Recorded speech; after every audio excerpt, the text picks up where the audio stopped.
L'État du Sénégal, accusé par ses agissements de ternir l'image du Sénégal. Et puis la question du troisième mandat du chef de l'État, le président de la République, alimente de plus en plus le débat. Les débats contradictoires s'amènent et s'entrechoquent selon l'appartenance à un camp politique dans cette édition. Vous suivrez donc le reportage croisé de Fatmata Diop. Ce sont là les titres, le développement c'est dans une poignée de secondes.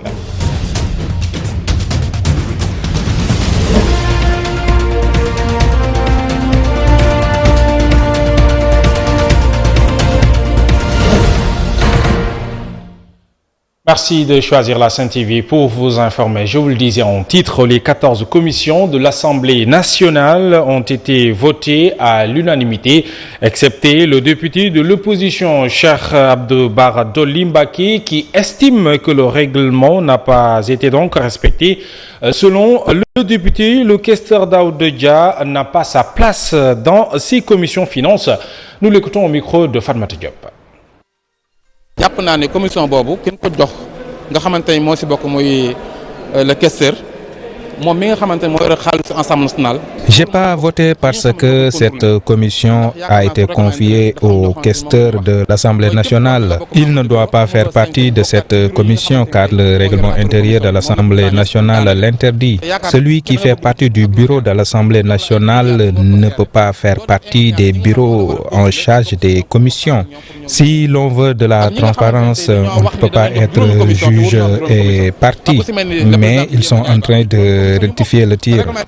dafa wax ni nit ku nekk député bu nekk sañ mooy bokk ci ñetti commission kon jàpp naa loolu dañoo violer règlement bi après bu mu leen ko waxee ñi ngi ci kaw pour lijjanti waa loolu ñi nga xam ne dañoo bokk benn commission ñu jox leen ñaari commission wala ñett moom mi bokk juróomi commission ak ñi bokk ñeenti commission ñu wàññi seen commission yi.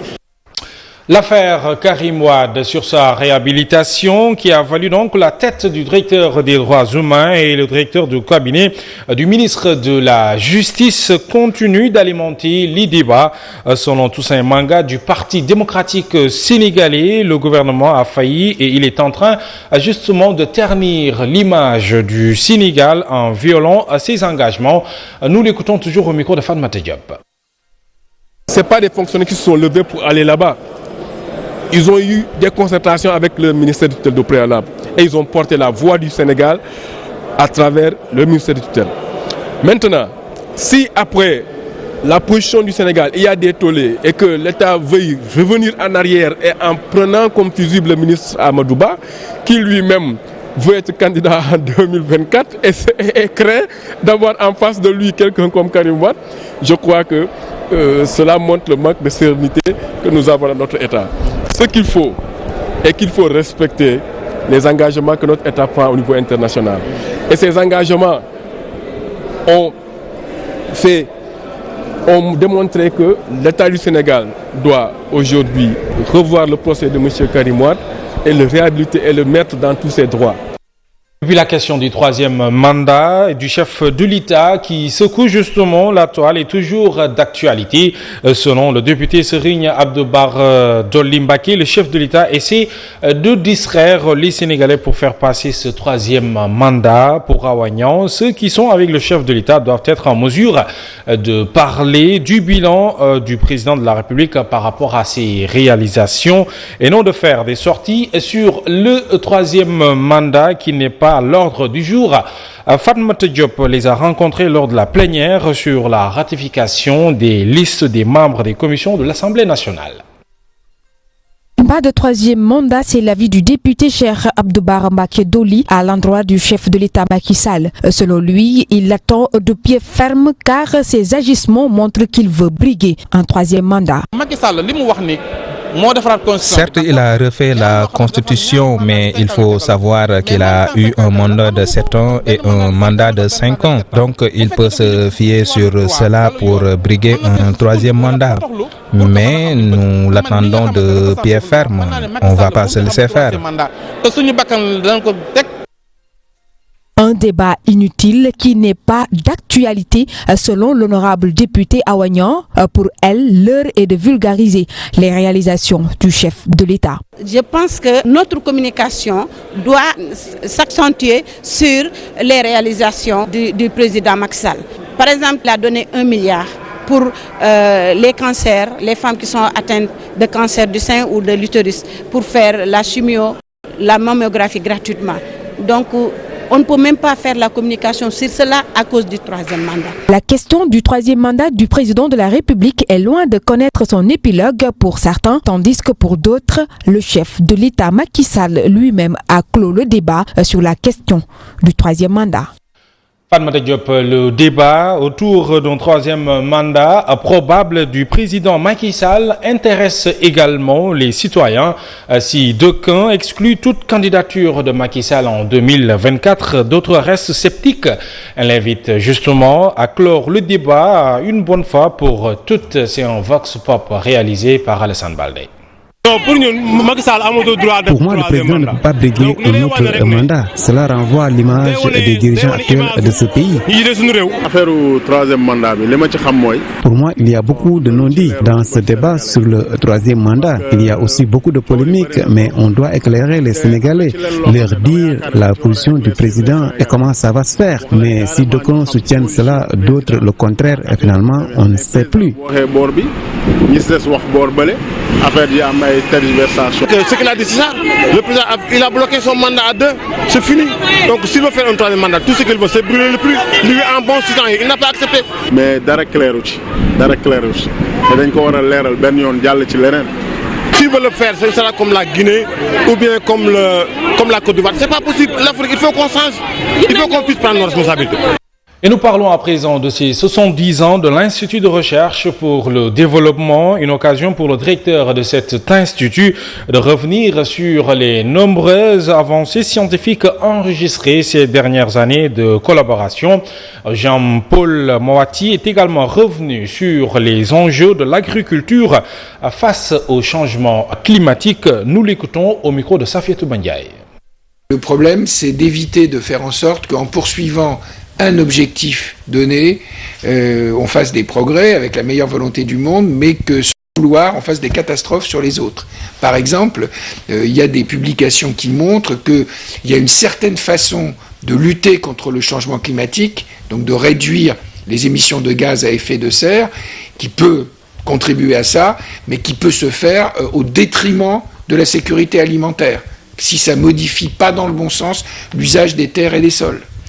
Inversement, oui, on peut nourrir 10 milliards d'humains d'ici la fin du siècle avec le modèle ultra-chimique, pesticides, engrais, etc., de l'agriculture actuelle. On peut. Mais si on fait ça, on oublie tout le reste. C'est-à-dire que ça veut dire augmenter encore plus les émissions de gaz à effet de serre en provenance de l'agriculture. Donc, il n'y a plus d'accord de Paris, la température augmente encore plus.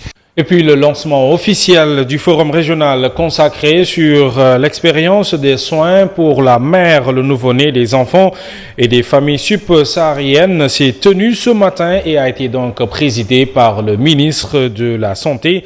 Plusieurs participants ont pris part à cette rencontre. En marge de cette cérémonie, le ministre est revenu sur les efforts du gouvernement, surtout sur la santé maternelle. C'est un compte rendu signé Tidiane Diallo. Des participants venus des différents pays d'Afrique pour assister au forum régional consacré aux soins pour mères, nouveau-nés, des enfants et des familles subsahariennes. Le ministre de la Santé, Abdoulaye Diouf Sarr, revient sur les grands thèmes de ce forum. Les travaux débutés depuis hier tournent autour de thématiques diverses et variées, portant essentiellement sur les soins des femmes, des nouveau-nés et des enfants. En marge de cette rencontre, le ministre de la Santé est revenu sur les efforts du gouvernement dans le domaine de la santé maternelle. Notre pays, le Sénégal, dans le cadre du processus d'amélioration de la qualité des soins, a consenti des efforts considérables dans le renforcement du plateau technique et des équipements, avec notamment l'acquisition d'ambulances médicalisées, dont 400 ont déjà été octroyées aux régions médicales et aux districts. La mise à jour régulière des documents de politique et normes de protocole, l'expérimentation et le passage à l'échelle d'intervention à haut impact portant sur l'humanisation des soins. La représentante de l'UNICEF a félicité les autorités sénégalaises sur les politiques du gouvernement dans le domaine de la santé. Tidiane Diallo, en partenariat avec le CERFLA, Centre d'études de recherche de formation en langues africaines, un atelier de partage et d'échange sur les défis et enjeux de la gouvernance des ressources naturelles s'est tenu dans les locaux du Centre d'enseignement technique féminin de Linguère aujourd'hui. Et puis cette rencontre présidée par le préfet Mbassa Faye a regroupé quelques organisations d'éleveurs, les services techniques des départements de Linguère et de Ranérou et les élus et conseillers. Le président de l'association des maires de Linguère, Yoroso, s'en est ouvert à Masniaï. Vous savez qu'aujourd'hui, dans ce contexte de changement climatique, de réchauffement climatique, je devrais dire, il y a de plus en plus une pression énorme sur les ressources naturelles, surtout dans cette zone-là où nous trouvons la zone sylvopastorale. Aujourd'hui, on note des risques de conflit, des problèmes d'insécurité se posent. Et alors, il est important que les acteurs, au premier desquels les municipalités, les collectivités territoriales, l'administration territoriale, les organisations paysannes et pastorales, pour que tout le monde discute autour de cette question majeure pour une bonne gouvernance des ressources, pour éviter d'éventuels conflits. Et puis à cette occasion, Mme Safiatou Baldé Loum, président de CERFLA, a plaidé donc pour que des efforts soient encore consentis pour permettre justement aux collectivités locales de bénéficier davantage des retombées des ressources naturelles du Ferlo. Mme Safiatou Baldé Loum est toujours au micro de Masniaï. Cette situation nous a poussé à intervenir dans la gouvernance des ressources naturelles en partenariat avec les collectivités locales pour lesquelles ces ressources naturelles sont transférées dans le cadre de la décentralisation.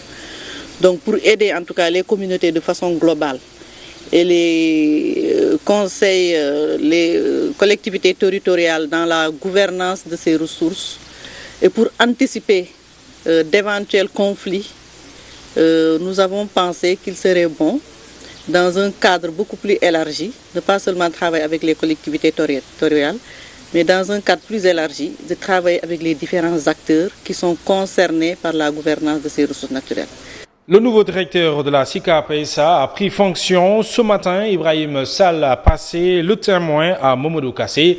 Il mesure à sa juste valeur des défis qui l'attendent et promet de faire de la SICAP la locomotive du programme des 100 000 logements sociaux du président Macky Sall. Compte rendu Younoussa Baldé.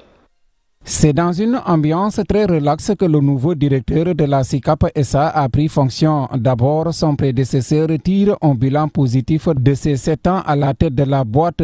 Il s'est agi de l'élaboration de la 3e génération de plans stratégiques de développement 2019-2023. De nouveaux contrats de performance 2019-2021. C'est également le cas de la revalorisation des salaires de l'ensemble des personnels, de l'octroi de logements à tous les travailleurs, sans oublier un désendettement de plus de 20 milliards. Le témoignage du secrétaire général du syndicat de la SICAP-SA corrobore les propos de l'ex-directeur. Pendant longtemps, la SICAP faisait du surplace et ne gérait que des anciens lotissements qui peinaient à être clôturés. Mamadou Kassé arrive dans un contexte où le programme 100 000 logements sociaux a été lancé. Le nouveau directeur veut faire de la SICAP-SA la locomotive de ce programme. Nous nous inscrivons d'ores et déjà dans l'optique d'une poursuite de cette marche vers le renforcement de la qualité dans les ouvrages. La vision du président de la République